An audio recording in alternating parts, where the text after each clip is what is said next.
Hello, you're watching World Talks on TVP World. My name is Sascha Fahrbach. We do not need the help of anyone, President Donald Trump stated recently, even as Washington presses allies for a rapid show of unity in the Strait of Hormuz, now with more emphasis on statements than actual ships. Now, the mixed signals capture a deeper tension. Europe is being asked to demonstrate loyalty while quietly calculating the political, military, and economic costs of doing so. As Poland refuses participation, the Czech Republic debates cutting defense spending, and Europe's pro-Trump right hesitates. Now, the meaning of alliance itself is under scrutiny. Joining us now to discuss it all is Čulík, Senior Lecturer, University of Glasgow. Good to have you back with us today.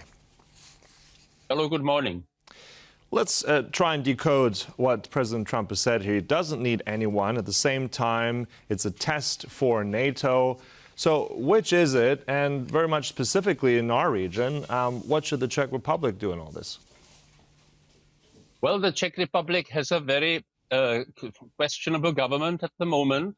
The result of an election in the last autumn, when the sort of normal, more or less, right-of-center government of Petr Fiala was lost, was basically defeated because Fiala didn't really pay much attention to poverty in the country, mostly in the countryside. So now we have a populist oligarch, Babiš, and quite interestingly, Babiš has been absolutely pro-Trumpian all the time. Now, to my knowledge, overnight he hasn't made any comments on Donald Trump's recent outrageous statements. But there was one problem, which of course was appeared yesterday. Babiš is working on the state budget in the Czech Republic. And yes, as you pointed out, he's cutting down military expenditure at the moment when they should be helping Ukraine, when they should be actually arming for the Russian threat. So the budget that Babiš proposes is 155 billion crowns, which is 1.8 GDP, which is absolutely outrageous compared, for instance, to Poland, which I understand there the expenditure is about 5% or something like that. Now, it should have been about 2%, 185 billion. But of course, Babiš is kind of arguing that the Czech government is in deficit, which is of course true. And it is quite interesting that while Babiš is totally pro-Trumpian and the whole government, and in fact, I don't really understand it for some historical reasons. Most Czech politicians, including Babiš, including the previous government, have been uncritically pro-Israeli. And now they have also been absolutely the only country in Europe, I suppose, supporting this Trumpian invasion to Iran. But the general public is starting to sort of have a slightly different view about it, because basically what is happening in the Middle East is quite outrageous. But nevertheless, there was a problem. Last week, the American ambassador in Prague criticized Babiš for this incredibly low defense expenditure. And Babiš said, I am going to explain it to him. I'm going to explain it to Trump. He does talk to Trump and apparently kind of basically supports him all the way. So I don't know. There were some critics in the Czech Republic who said basically, yes, I mean, this American ambassador criticized the Czech Republic for not spending enough on defense. But really, does Trump care about European defense? He's absolutely not interested. And of course, yesterday's statements by Trump would actually kind of support that. What does he care about NATO and Europe? Mm-hmm. I mean, there's different layers to all of this, but I do want to come back to what's important about what the Czech Republic is doing / is not doing, that 1.7% of GDP for defense. Now, that goal was, under Trump, very much, he's touting this. He wants the alliance to spend 5%, right? So very much below that, even reducing that. But also in that point as well, looking, as you've already highlighted, Babiš, a friend, let's say an admirer of Donald Trump, and much like the MAGA Yes. right in Europe. So where is this heading? I mean, we haven't heard really any supportive statements from Babiš, from others. I mean, a little bit from Iran, but where does this put the MAGA right, not just in the Czech Republic, but in Slovakia and in Central Europe, on that relationship? Can they, as they say, have their cake and eat it too in this? I am not quite sure whether the MAGA right is that strong in the Czech Republic, but certainly the position, as I said, of most Czech politicians, including the previous Fiala government and most media supporting Trump with his adventure in Iran or whatever is slightly worrying. About Babiš, now he's primarily an entrepreneur. He's got this Agrofert business, which basically owns most of the Czech Republic's food industry, and his kind of method is he's very ambiguous in his public statements. And you're rightly asking, where is this going? Now, he is and his government has good relations with Orban. Now, Orban may lose the election in Hungary, so God knows where that goes. They also are mimicking some of the practices of the populist leader of Slovakia, Fico. And the point is that while Babiš is trying kind of mislead the Czech public by not really saying anything about anything very much, how basically saying, oh, I'll sort it and all that, and there's no problem. You know that in the election last year, he got only 60 seats. So he needed support from other parties. And he's got these absolutely crazy minor parties. One of them is called motorists. Their policy is to support petrol-based cars. The other one is SPD. Their policy is to leave the European Union.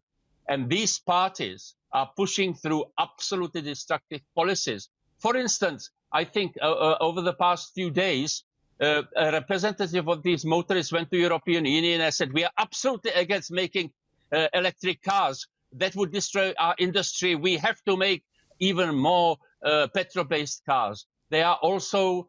Now, there was a Czech-Danish film, which won the Oscar about called Mr. Nobody Against Putin. This is a real great success. Czech government, Babiš's government, didn't react to it at all because it is an anti-Putin film. They basically didn't congratulate them, didn't say anything. It is a really problematic government. Mm-hmm. I want to also come back to what ordinary Czechs think of all this. I mean, there was a poll, this is, I think, done by portal indes.cz.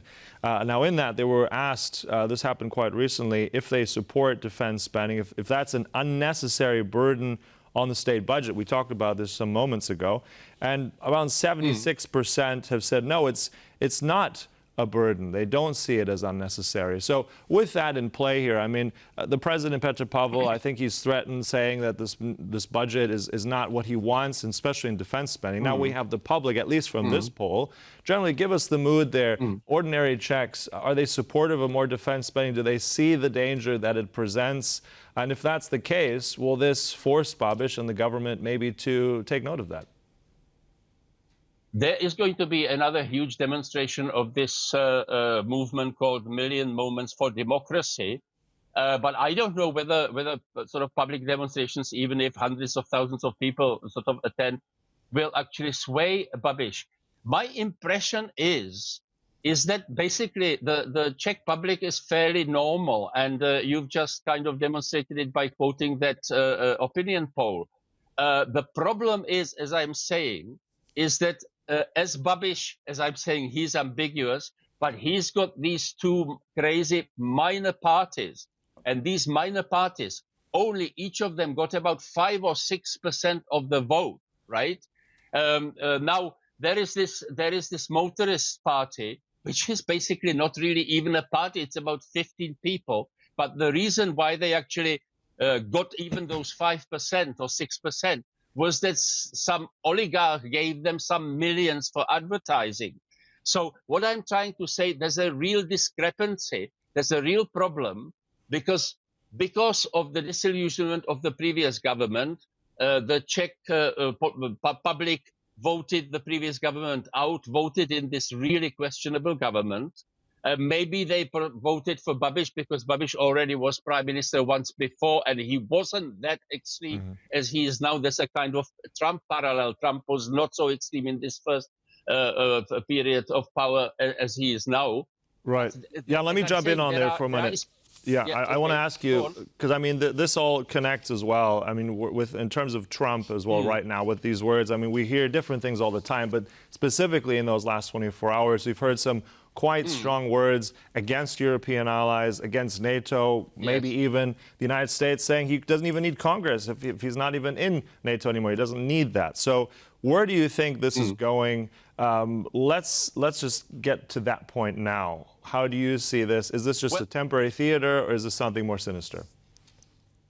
Well, it is quite sinister because we don't know where it's going, and these minor parties are destructive, and there is kind of a love affair of Babiš and his minor parties with these authoritarian regimes like sort of Hungary and Slovakia, and of course, Babiš doesn't necessarily want to be particularly critical about Putin. So, and of course, there is this absolutely ridiculous cut in defense spending.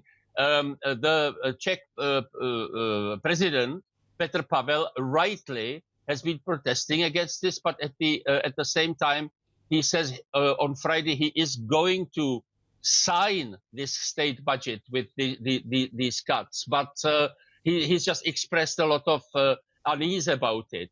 But the only hope is that the general public really, I think, on the whole, does not support this this crazy policy.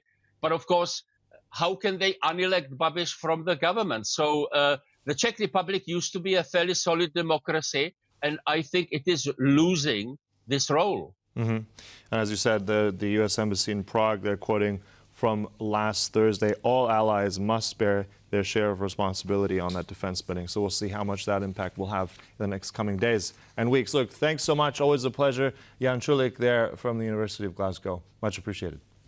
Thank you. Bye-bye. And thank you for watching. That concludes World Talks, but stay right here on TVP World for more news and commentary. Goodbye.